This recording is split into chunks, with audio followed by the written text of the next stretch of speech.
Mark, there was I took it the wrong way mentally because when I started thinking about this problem initially, I was thinking about some of the other uses that we have that are designed for remote deployment.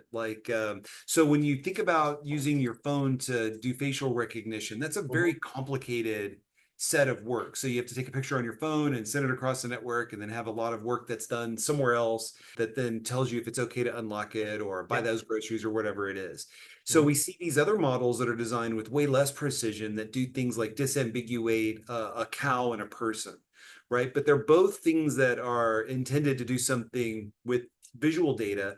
But in the case of a cow versus a person, which your car would need to do to decide do you accelerate or slow down, well, I guess you'd probably want to slow down in both cases. You know what I mean? I'm never driving with you anywhere. I guarantee that. So that when we say precision, I think about that as a metric. Yeah. What are we trying to do? Differentiate your beautiful face from mine, or are we trying to decide if you're a person or a tree, right? Yeah. So, but you meant something different by using the word precision here. Could you help me understand a little bit better, or is this analogy the best? No. I think it extends in a couple different ways. So one is if I ask a question of a language model, am I going to get, first off, am I going to get an answer? Nextly, is the answer going to be accurate? And I guess from the third point of view, is it not just going to be accurate, but actionable?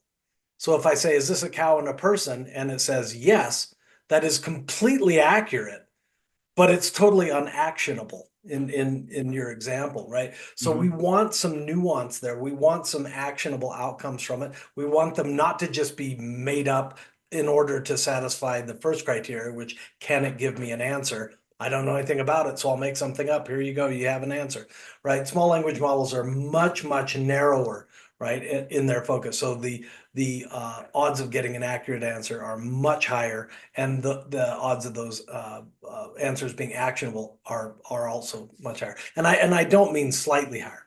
I mean considerably higher. So let me give you one example of some of the powers.